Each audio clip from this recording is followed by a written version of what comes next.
বিসমিল্লাহির রহমানির রহিম। আসসালামু আলাইকুম। আমার আজকের আলোচ্য বিষয় হলো দুশ্চিন্তা বিষয়ে।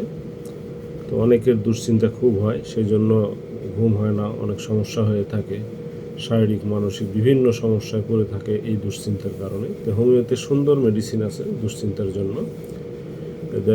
যা যে সব সময় চিন্তা করে, দুশ্চিন্তায় আক্রান্ত, যদি কোনো ওষুধ নির্বাচিত না করতে পারে তাহলে সেই ক্ষেত্রে আর্সেনিক্যাল খাওয়া যায়।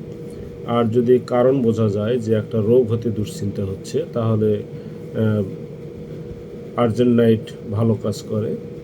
আবার মানসিক দুশ্চিন্তা যদি হয় তাহলে সেই ক্ষেত্রে আর্জেন্টাইন, আর্সেনিক বা ইগনেশিয়া ভালো কাজ করবে। আর দুশ্চিন্তাটা যদি সাংসারিক বিষয় নিয়ে হয় সেই ক্ষেত্রে ফসফরাস ভালো কাজ করে। আর যদি তুচ্ছ বিষয়ে দুশ্চিন্তা হয়, সামান্য বিষয়ে খুব দুশ্চিন্তা অথচ চিন্তার কোনো কারণই নাই, তবে সেই ক্ষেত্রে কেলিব্রোম দেওয়া যেতে পারে। আর মনটা যদি সবসময় দুশ্চিন্তাগ্রস্ত থাকে তাহলে আর্সেনিক অ্যালবাম।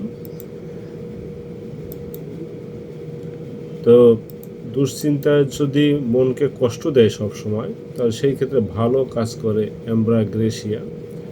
তো আমরা যদি এইরকম ওষুধ নির্বাচন করতে নাও পারি, তাহলে যে কোনো দুশ্চিন্তার জন্য আর্সেনিক 200 শক্তি ডেইলি একবার করে খেলে আশা করা যায় দুশ্চিন্তা থেকে অনেক অংশেই মুক্তি পাওয়া সম্ভব। তো আজকে এ পর্যন্তই। আল্লাহ হাফেজ।